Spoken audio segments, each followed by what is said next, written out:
রূপসা বলো 52 ব্যাকটেরিয়ার সব ধরনের আরএনএ তৈরির জন্য ড্যাশ ধরনের ডিএনএ নির্ভরশীল আরএনএ পলিমারেজ প্রয়োজন।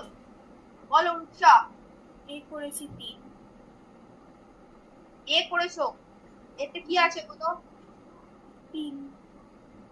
3 ধরনের, তাই তো 3 করেছো। ব্যাকটেরিয়ার সব ধরনের আরএনএ তৈরির জন্য ড্যাশ ধরনের ডিএনএ নির্ভর আরএনএ পলিমারেজ প্রয়োজন না, 3 ধরনের তো নয়, 1 ধরনের, অপশন ডি। ঠিক আছে, আচ্ছা।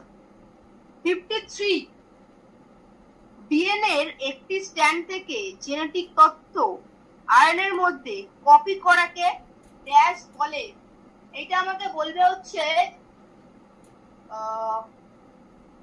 শ্রেয়া বলো। আচ্ছা, দুজন শ্রেয়া আছে যার ইভিএস আছে, মানে টাইটেলটা আমি জানি না, ভুলে গেছি আর কি। তুমি বল। আমি বি করেছি, অপশন বি। অপশন বি করেছো, মানে হচ্ছে উচ্চারণ করে বলবে প্রত্যেকে। ট্রান্সক্রিপশন, একদম ঠিক।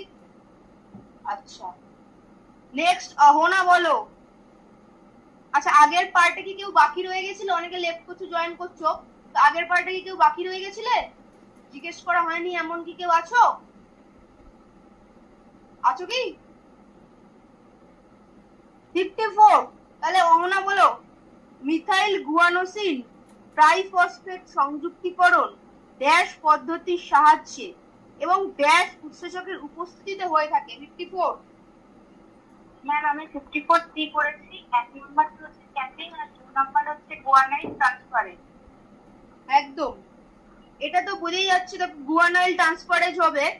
ঠিক আছে, গুয়ানাইল ট্রান্সফারেজ হবে। মিথাইল গুয়ানোসিন ট্রাইফসফেট সংযুক্তিকরণ, এটা হবে হচ্ছে ক্যাপিং।